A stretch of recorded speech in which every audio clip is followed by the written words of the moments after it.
Chemistry में IUPAC के बारे में देखिए। IUPAC का मतलब होता है international union for pure and applied chemistry. ठीक है, ये IUPAC क्यों पढ़ाई जाती है कि जो दुनिया में लाखों करोड़ों जो केमिकल हैं, कंपाउंड्स हैं, उनका नाम कैसे रखा जाए। जो कार्बन है हमारा, उसने बहुत सारे, उसकी वजह से बहुत सारे कंपाउंड बने हैं, बहुत सारी चीज़ें बनी हैं, बहुत सारे केमिकल बने हैं कह सकते हैं। जैसे अल्कोहल है, एथिल अल्कोहल, प्रोपिल अल्कोहल, है ना, इथेनॉल, है ना, बहुत सारी चीज़ें हैं। तो वो कार्बन की वजह से बने हैं। और ये पूरा ज़्यादातर कार्बन पे ही बेस है मामला। दो चीज़ों पे पूरा ये बेस होता है, कार्बन और हाइड्रोजन। किस पे? कार्बन और हाइड्रोजन। इनके नाम ही ज़्यादातर कार्बन और हाइड्रोजन से बनते हैं, बिना इनके नाम बनना बहुत मुश्किल है, नहीं बनते। ठीक, अब इसमें तीन चीज़ें होती हैं, एल्कीन, एल्केन और एल्काइन, और एक चौथा भी होता है एल्काइल। क्या होता है? एल्काइल। ठीक है, तो एल्कीन का फॉर्मूला होता है CnH2n, एल्केन का फॉर्मूला होता है CnH2n+2, एल्काइन का फॉर्मूला होता है CnH2n-2। यहाँ तक समझ में आ गई बात? के बाद ई नहीं लगेगा एल्काइल? नहीं, एल्काइल बस ऐसे ही रहेगा, ई नहीं लगेगा यहाँ पे। तो एल्कीन हो गया, एल्केन हो गया और एल्काइन हो गया। एल्कीन का फॉर्मूला का में जो ये CnH2n है, इसका मतलब क्या है? C माने होता है कार्बन, H माने हाइड्रोजन, C माने कार्बन, H माने हाइड्रोजन, C माने कार्बन, H माने हाइड्रोजन। अब ये जो N है, थोड़ा सा N माने नंबर ऑफ कार्बन, यानी 1 2 3 1 2 3। 2n मतलब जो भी नंबर आप रखेंगे उसका डबल। 2n मतलब 2 से उस नंबर को मल्टीप्लाई करो। 2 जब किसी नंबर से मल्टीप्लाई यानी उसका डबल लिखते हैं। जैसे आपने यहाँ पे n की जगह पे आपने 1 रखा, तो याले n की जगह पे आपने 1 रखा। ठीक, और जहाँ पे C था वहाँ पे C रहा। ओके, जहाँ पे H था वहाँ पे H रहा। ओके, और जहाँ पे 2 था वहाँ पे 2 रहा, और यहाँ पे 2 से ये 1 मल्टीप्लाई हुआ, 2 और 1 के बीच में मल्टीप्लाई, तो ये CH2 हो गया। वैसे CH2 कुछ होता नहीं है। अब N की वैल्यू, ये मतलब एल्कीन के केस में तो ये होगी, लेकिन अगर यही चीज़ एल्केन के फॉर्मूला रखते तो N की जगह पे क्या रखते? N की जगह पे हमने 1 रखा, फिर N की जगह पे हमने 1 रखा, C की जगह पे हमने C रखा यानी कि C1, फिर H की जगह पे हमने H रखा, 2 की जगह पे हमने 2 रखा। लेकिन 2 और N के बीच में मल्टीप्लाई है तो मल्टीप्लाई लगेगा, वरना ये 21 कहलाएगा। ठीक है, और प्लस की जगह पे प्लस रखा, 2 की जगह पे हमने 2 रखा। अब इसको सॉल्व कर लिए। ये C1 है, ये सब स्क्रिप्ट होता है। नीचे जो लिखता है C1, जो ऊपर लिखा होता है तो ये सुपर स्क्रिप्ट होती है। ठीक है, केमिस्ट्री में ज़्यादातर चीज़ें सब स्क्रिप्ट में रहती हैं, नीचे रहती हैं। तो C1H 2 1 2, पहले मैथ में मल्टीप्लाई करते हैं, पहले ऐड नहीं करते हैं बॉडी मास के अकॉर्डिंग। ये 2 + 1 3 ना कर लीजिएगा, पहले मल्टीप्लाई करेंगे। 2 1 2 हो गया +2, तो ये हो गया C1H 2 + 2 4। अब ये बन गया हमारा 1, लिखिए चाहे ना लिखिए, CH4। और ये CH4 का क्या नाम होगा ये डिपेंड करता है कितने कार्बन है। एक्चुअल में ये मीथेन है। क्या है?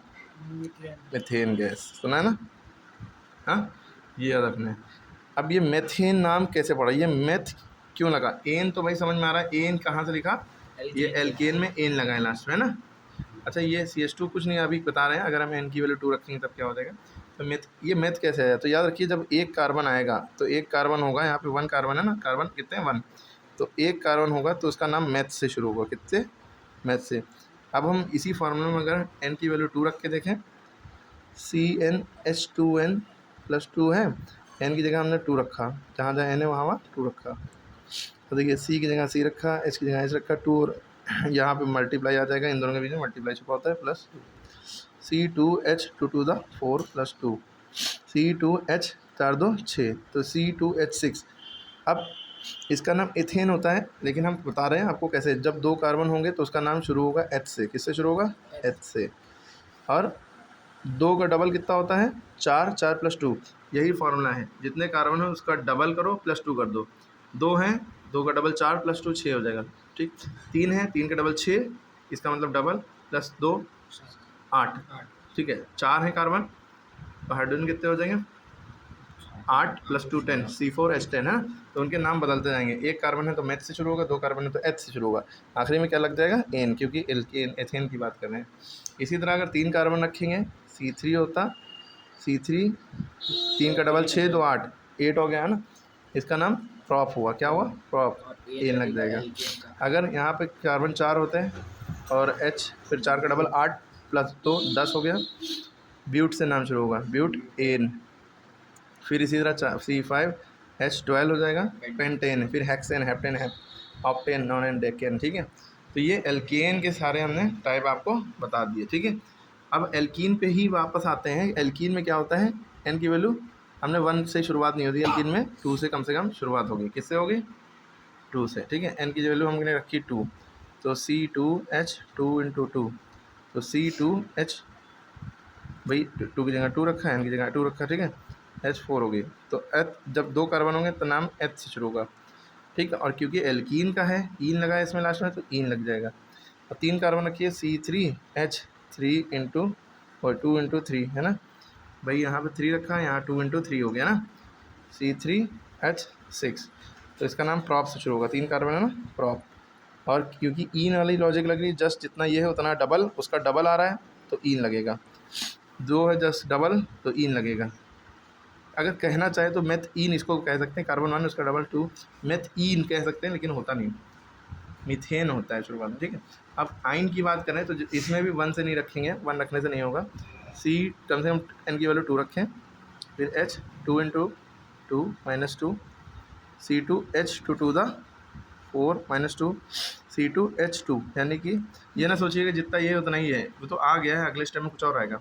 तो जितना ये 2 है तो H से नाम शुरू होगा ना, और डबल में से 2 घट रहा है ना, जितने हैं एन उसके डबल करिए, उसमें 2 घटाइए तो आइन लगता है। तो ये आइन, भाई 2 का डबल 4 और 4 में 2 का 2। अब जैसे मान लीजिए C3 हमने रखा, तो इसका डबल करिए, 2 × 3, 2 × 3, फिर -2 कर दिए, -2। अब ये हो जाएगा C3H3 to the 6 -2, C3H 6 में से तो हो गया 4 बचा। अब देखिए ये 3 है, ये 3 नहीं आ रहा, जैसे यहाँ पे 2 2 आ रहा है, वैसा ना समझिएगा, ठीक है। प्रॉप से नाम शुरू होगा जब 3 होगा, C3 हो गया, प्रॉप से हो, और ये लॉजिक आइन की है, 3 का डबल 6, 6 में से 2 गया, 4 बचा, ठीक है, आइन। तो इसमें जस्ट डबल लिखते हैं, जितना कार्बन है उसका जस्ट डबल। और इसमें क्या होता है, डबल करके उसमें से 2 बढ़ा देते हैं, ठीक है। जैसे डबल किया जितना है ना, उसमें 2 ऐड कर दिया, इसमें क्या डबल करने के बाद 2 घटा दिया। तो बस एन, ईन, आइन ये सब लगता जाता है, ओके। इस तरह 10 तक के आप करके बताइए। तो ये थी आपकी IPSC